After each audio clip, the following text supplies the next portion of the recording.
Chapter 32. The Pass List is Out. With the end of June came the close of the term and the close of Miss Stacy's rule in Avonlea School.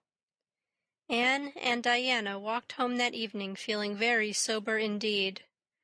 Red eyes and damp handkerchiefs bore convincing testimony to the fact that Miss Stacy's farewell words must have been quite as touching as Mr. Phillips's had been under similar circumstances 3 years before. Diana looked back at the schoolhouse from the foot of the spruce hill and sighed deeply. "It does seem as if it was the end of everything, doesn't it?" she said dismally. "You oughtn't to feel half as badly as I do," said Anne, hunting vainly for a dry spot on her handkerchief. "You'll be back again next winter.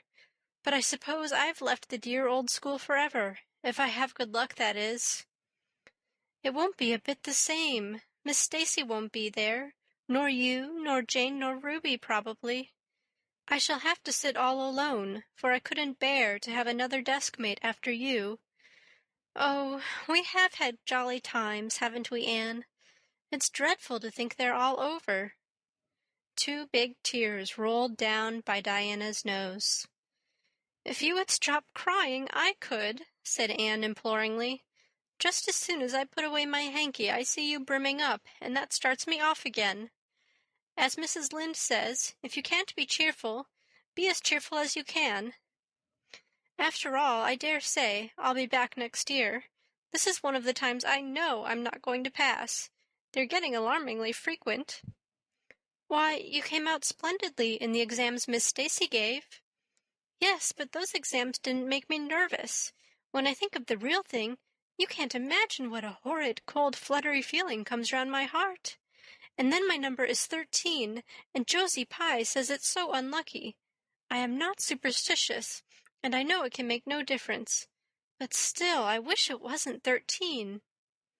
"I do wish I was going in with you," said Diana. "Wouldn't we have a perfectly elegant time? But I suppose you'll have to cram in the evenings." "No, Miss Stacy has made us promise not to open a book at all. She says it would only tire and confuse us, and we are to go out walking and not think about the exams at all, and go to bed early. It's good advice, but I expect it will be hard to follow. Good advice is apt to be, I think.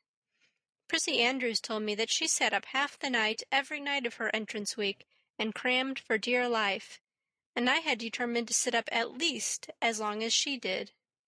It was so kind of your Aunt Josephine to ask me to stay at Beechwood while I'm in town. You'll write to me while you're in, won't you?" "I'll write Tuesday night and tell you how the first day goes," promised Anne. "I'll be haunting the post office Wednesday," vowed Diana. Anne went to town the following Monday, and on Wednesday Diana haunted the post office, as agreed, and got her letter. "Dearest Diana," wrote Anne, "here it is Tuesday night, and I'm writing this in the library at Beechwood.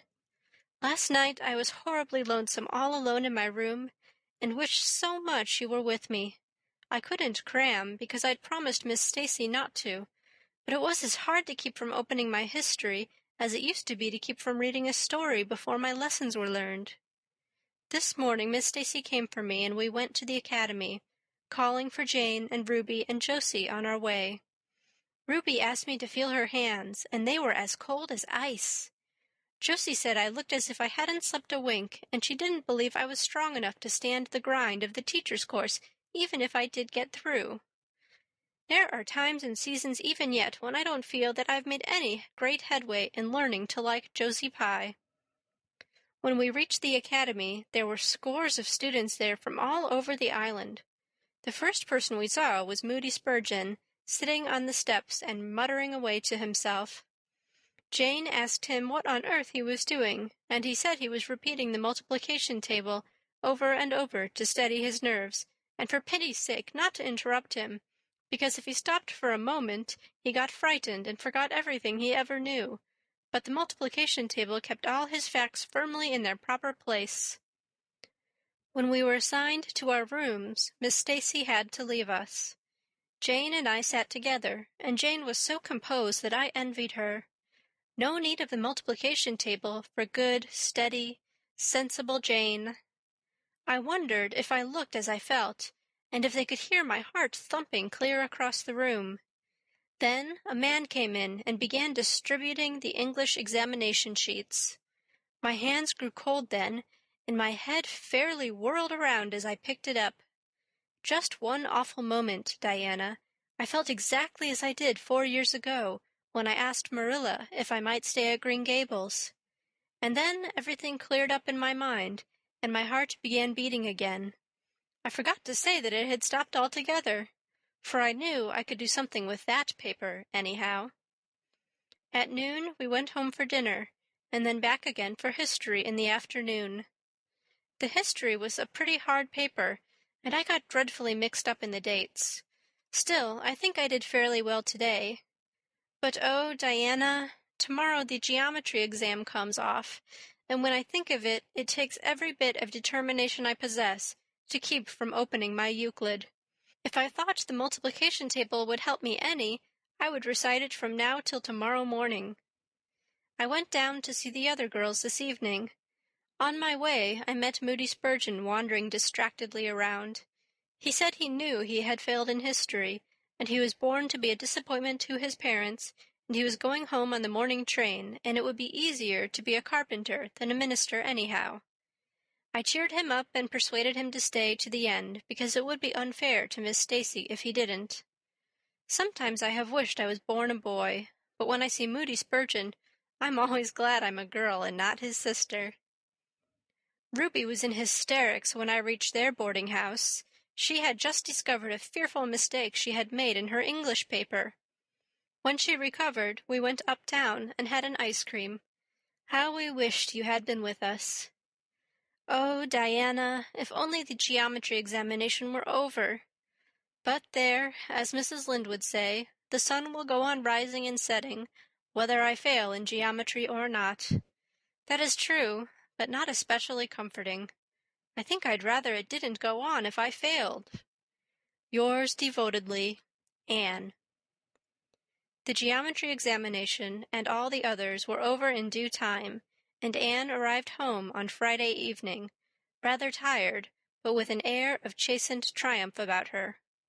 Diana was over at Green Gables when she arrived, and they met as if they had been parted for years. "You old darling, it's perfectly splendid to see you back again. It seems like an age since you went to town, and oh, Anne, how did you get along?" "Pretty well, I think, in everything but the geometry. I don't know whether I passed in it or not, and I have a creepy, crawly presentiment that I didn't. Oh, how good it is to be back! Green Gables is the dearest, loveliest spot in the world."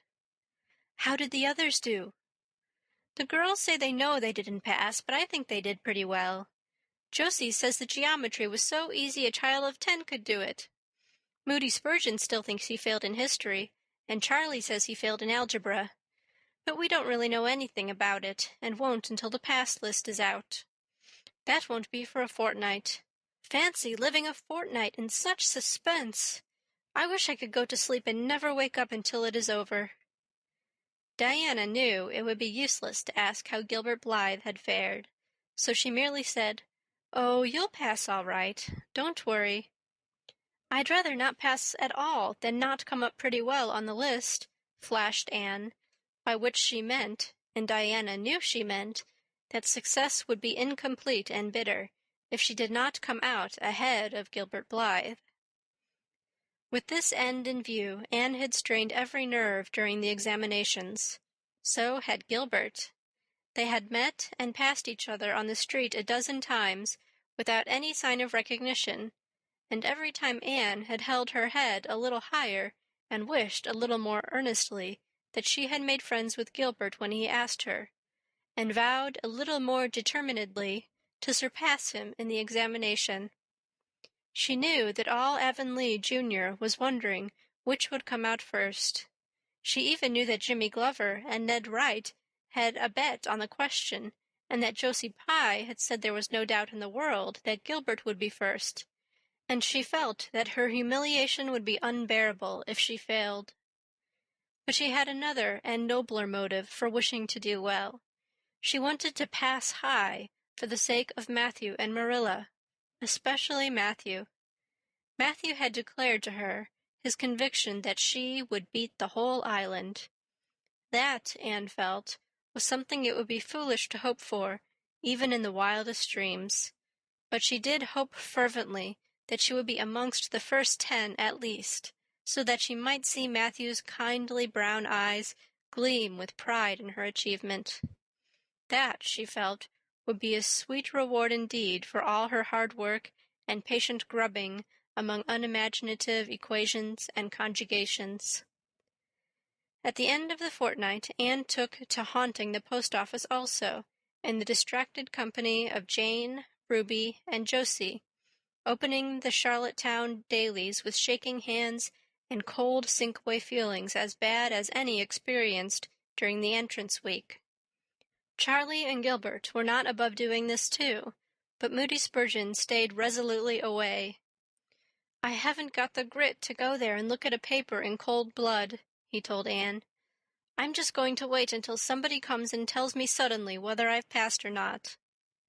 When 3 weeks had gone by without the pass list appearing, Anne began to feel that she really couldn't stand the strain much longer.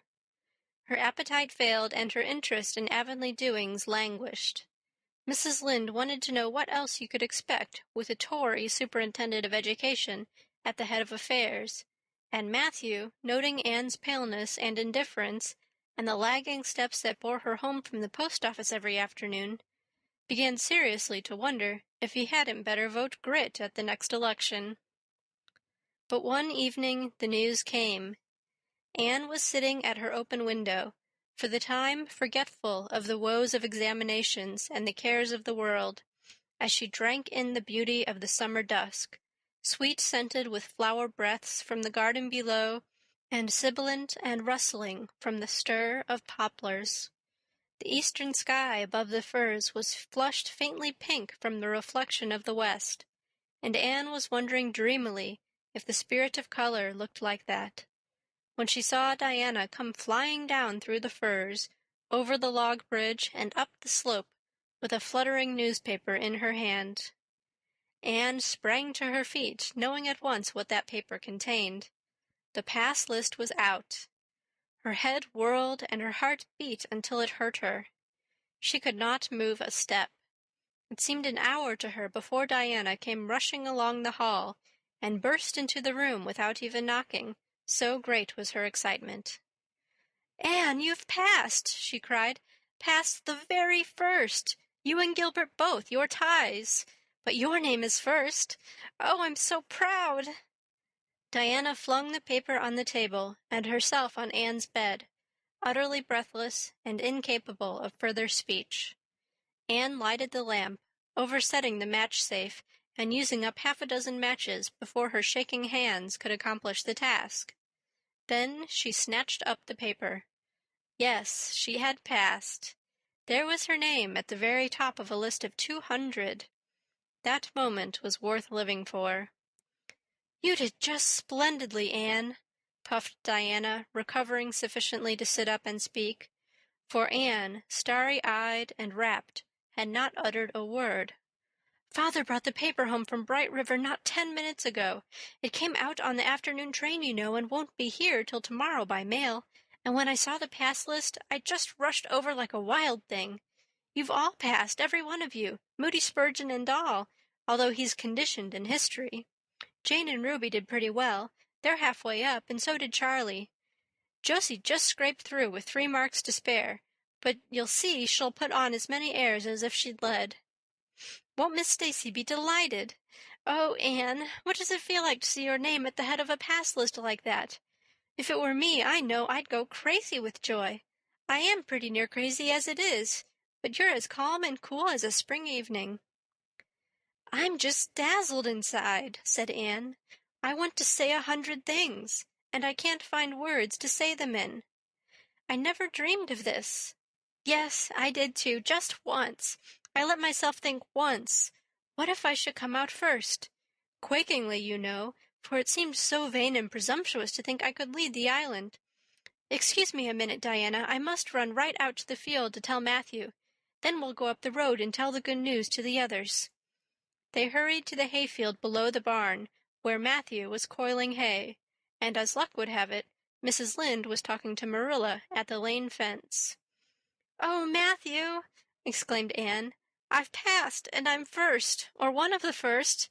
I'm not vain, but I'm thankful." "Well now, I always said it," said Matthew, gazing at the pass list delightedly. "I knew you could beat them all easy."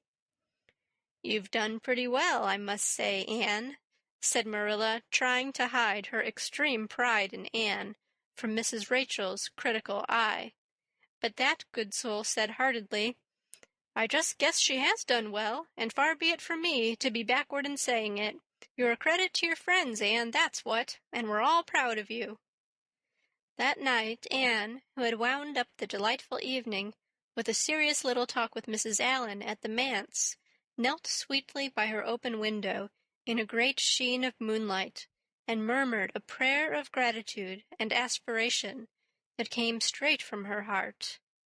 There was in it thankfulness for the past and reverent petition for the future, and when she slept on her white pillow, her dreams were as fair and bright and beautiful as maidenhood might desire.